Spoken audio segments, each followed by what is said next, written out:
There is a piercing, iconic photograph from the early years of Paul Newman's career that captures something the world often missed. For decades, audiences saw Newman as the ultimate embodiment of movie star charm. He had those striking blue eyes, an effortless smile, and a magnetic presence that only seemed to grow stronger with age. Success followed him almost everywhere awards arrived, critics praised him, and fans adored him. By any external measure, he lived a remarkably charmed life. Yet, whenever the conversation turned away from Hollywood and toward the things that truly mattered, Newman often sounded less like a legendary actor and more like a man reflecting on a single, gravity-defying relationship that shaped everything else. People tend to imagine that someone with Newman's fame must have had countless great loves. Fame attracts a level of temptation and opportunity that most people never experience, and Hollywood was always full of broken marriages and fleeting affairs. Newman lived in that high-pressure world for more than half a century. He saw careers rise and collapse, and he watched couples fall in love only to drift bitterly apart. What made his own story different was not that it was perfect, it wasn't. There were serious mistakes, deep regrets, painful choices, and periods of intense heartbreak. Some decisions followed him for the rest of his life, leaving wounds that never fully healed. Yet, through all those turbulent years, one person remained at the absolute center of his world. One person truly understood him before he became a legend, and stayed right beside him long after the applause faded each night. Her name was Joanne Woodward. Their bond would eventually become one of the most admired love stories in Hollywood history, spanning nearly 50 years. They raised a family, supported each other's fierce creative ambitions, endured profound personal tragedy, and navigated an industry where lasting marriages were a rare exception. To outsiders, they appeared completely inseparable, but the true strength of their bond lay in the deep, unshakable friendship underneath the romance. They laughed together, challenged one another, and consciously continued choosing each other through decades of personal and professional change. In the final chapters of his life, when journalists asked Newman what he valued most, he didn't talk about box office numbers or famous directors. He talked about home. He talked about loyalty. He talked about the immense fortune of having someone who knew every single version of him, from the struggling, anxious young actor to the aging man looking back on a lifetime of memories. When Paul Newman reflected on everything he had gained and lost, the greatest truth of his life was simply meeting Joanne Woodward. Before the world knew his name, Paul Newman was just a young man trying to find his bearings. Born in Ohio, he grew up in a family that heavily emphasized practicality and stability. Acting interested him early on, but he wasn't sure it could ever become a stable career. After serving in the Navy during World War II, Newman returned home carrying the same heavy uncertainty that plagued many young veterans. He enrolled in college, studied drama, and gradually realized that performing was the one thing that made him feel entirely alive. There was something about stepping into another person's shoes and connecting with an audience that felt entirely natural to him. Yet talent alone did not guarantee a breakthrough, and the road ahead was crowded with thousands of hopeful actors chasing the exact same dream. During those uncertain years, another important chapter of his life was unfolding. Newman met Jackie Witt, a young woman who believed in his talent long before the rest of the world did. They fell in love, married, and quickly started building a family together. While many future stars spent their 20s pursuing independent adventure, Newman found himself balancing grueling acting classes, odd jobs, and the heavy responsibilities of being a young husband and father. Children arrived, bills accumulated, and financial reality was frequently tight. Ambition can be incredibly difficult to sustain when a family completely depends on you, but Newman was determined. He worked hard, studied constantly, and refused to abandon his goal. Yet beneath that outward determination, a quiet sense of restlessness was growing. He loved his children deeply, but he increasingly felt trapped between the domestic life he had created and the artistic life he still desperately hoped to build. Eventually, that burning ambition carried him to New York City, the unforgiving epicenter for aspiring actors. Newman trained at the prestigious Actors Studio, immersing himself entirely in the craft. He spent long days auditioning and trying to prove he belonged among the industry's rising talents. Every small role felt monumental, and every rejection felt deeply personal. But slowly, the doors began to open. As his professional prospects finally improved, the distance between his public ambitions and his private life grew dangerously wide. His marriage with Jackie was under immense strain. The pressures of a budding career, family obligations, and his own internal uncertainty created a friction that neither of them could ignore. The relationship that had once felt secure now carried deep cracks beneath the surface. Newman was rapidly becoming someone entirely different from the young man who had first started a family.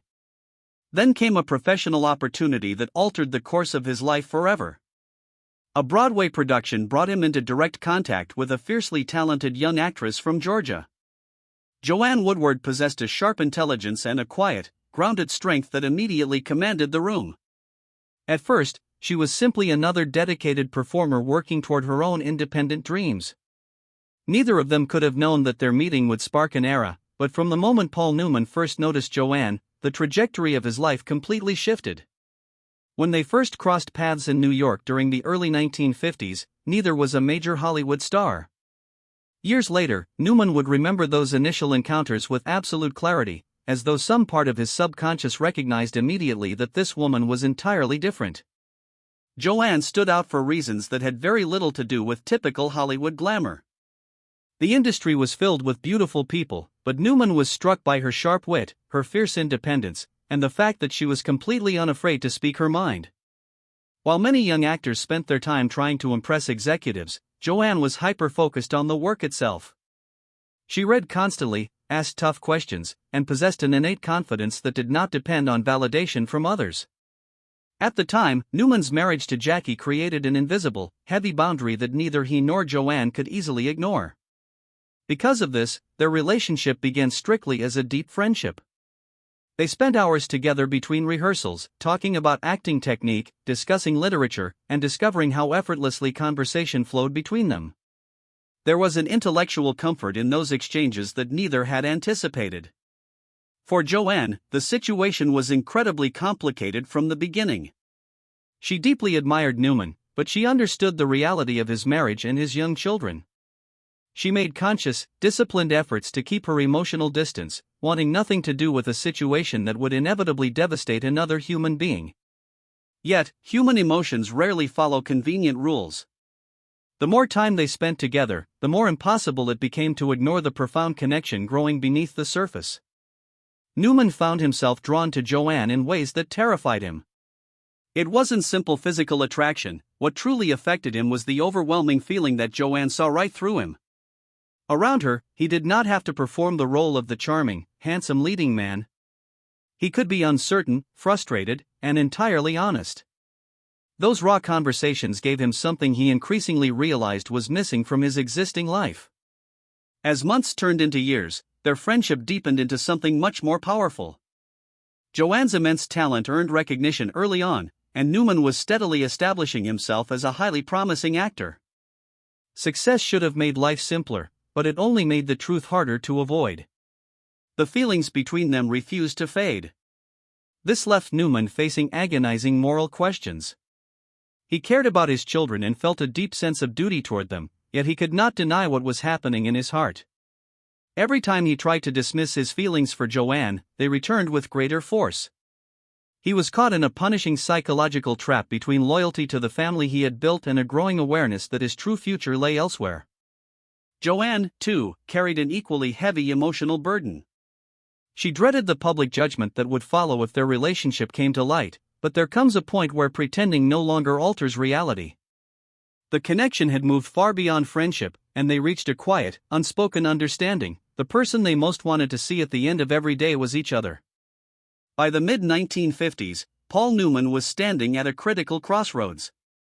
Acting on his feelings meant real people would be hurt, and there was no version of the story that would leave everyone happy.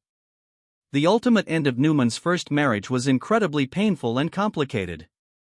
Years later, he would still speak about that period with a quiet sense of guilt that never completely abandoned him.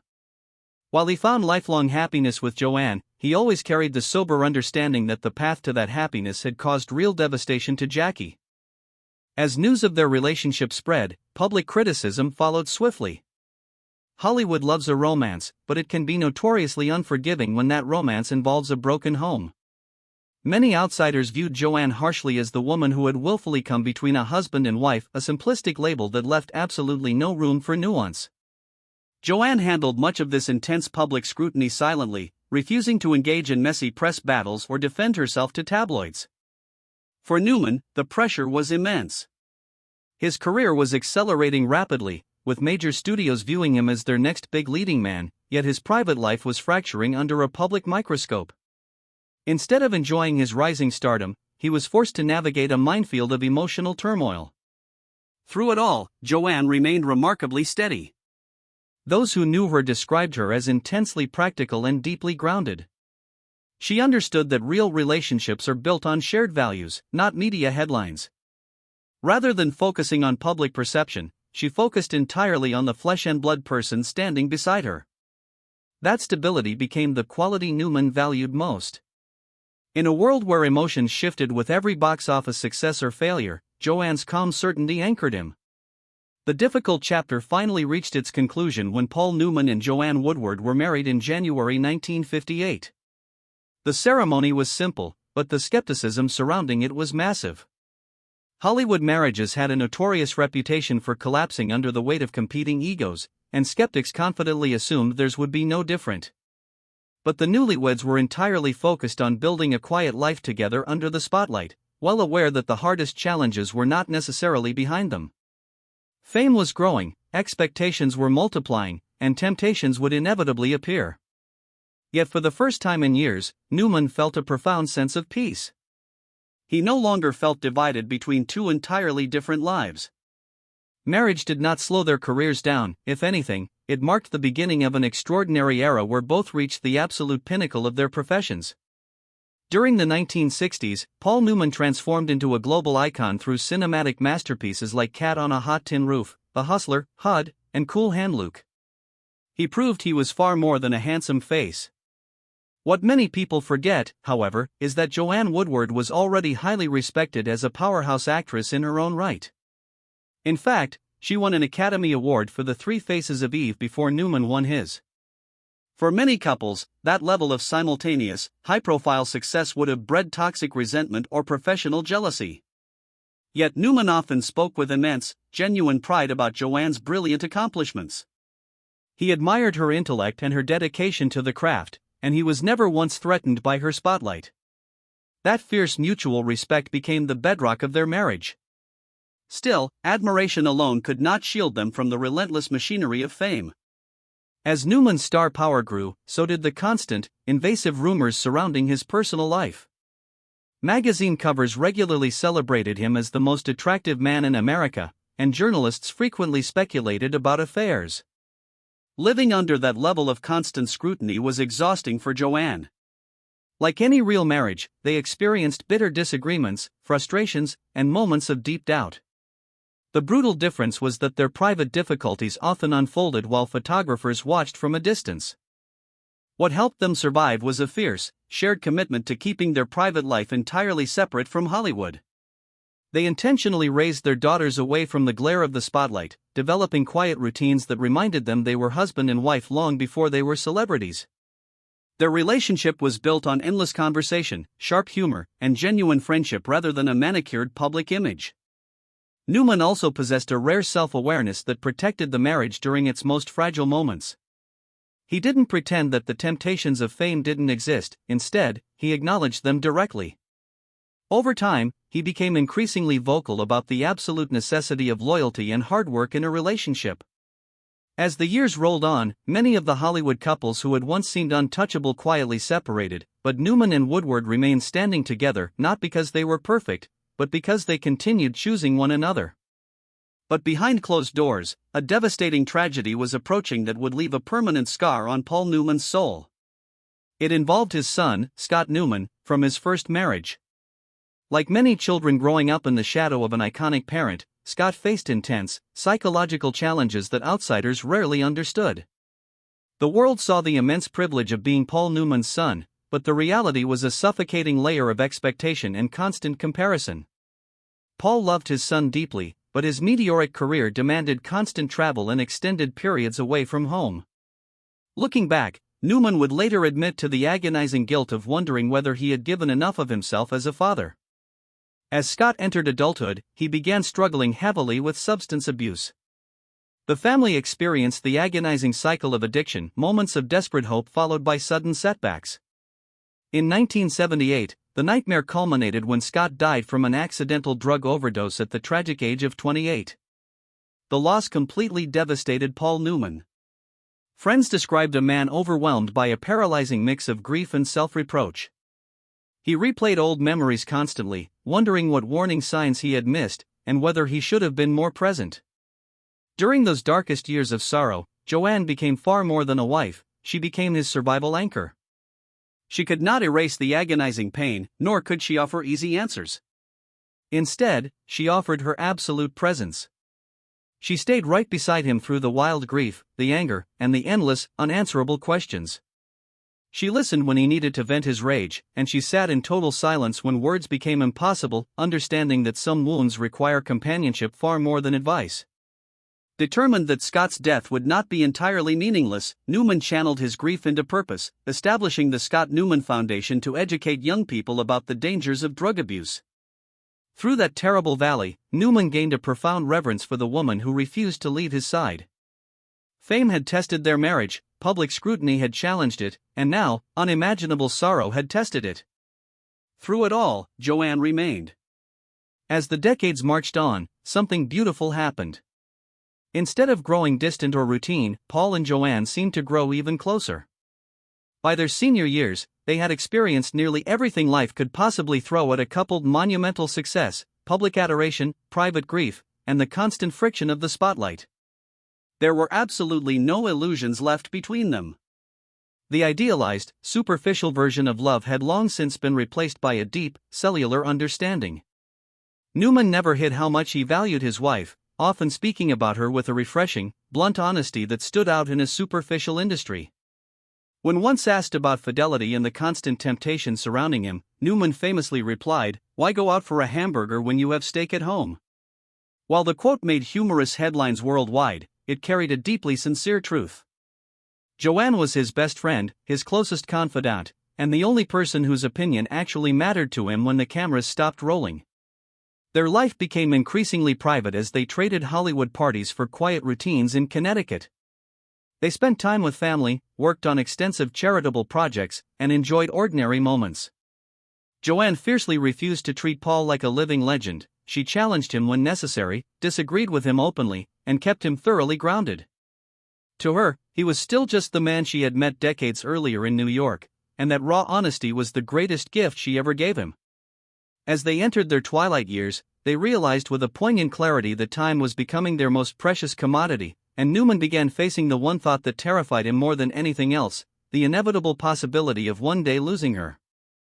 By the early years of the 21st century, Joanne's health began to decline as she faced the onset of severe memory problems. For a woman whose formidable intelligence had always been her defining quality, it was an incredibly cruel challenge. Conversations became harder, and familiar, decades-old memories began to slip away. Watching this cognitive decline was deeply heartbreaking for Newman. Throughout their entire lives, Joanne had been the strong, steady rock that anchored him through his own regrets and grief. Now, he found himself in the agonizing position of watching the love of his life slip away, knowing there was absolutely nothing his fame or wealth could do to stop it. Soon after, his own health began to fail rapidly. The energetic actor who once raced automobiles was slowing down, facing his own physical limitations.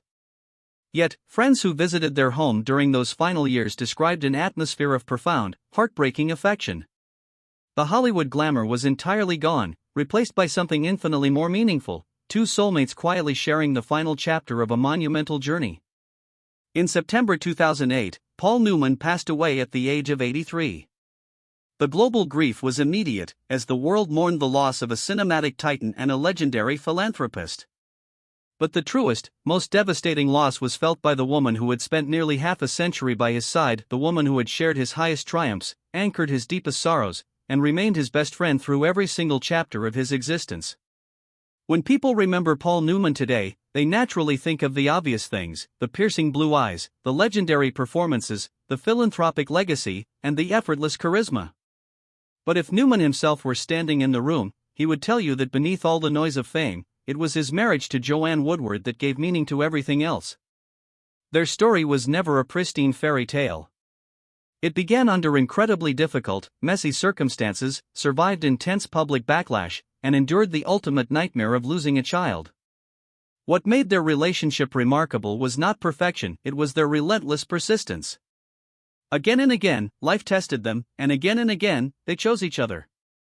They proved to a cynical world that love can mature rather than fade, that passion can deepen into a lifelong friendship, and that friendship can become the absolute foundation of a lifetime. At the end of his journey, the applause had faded, the awards sat quietly on shelves, and the spotlight was dark. What remained was the quiet, beautiful certainty of the woman who knew him completely, the woman who stayed, and the only woman he ever truly wanted beside him.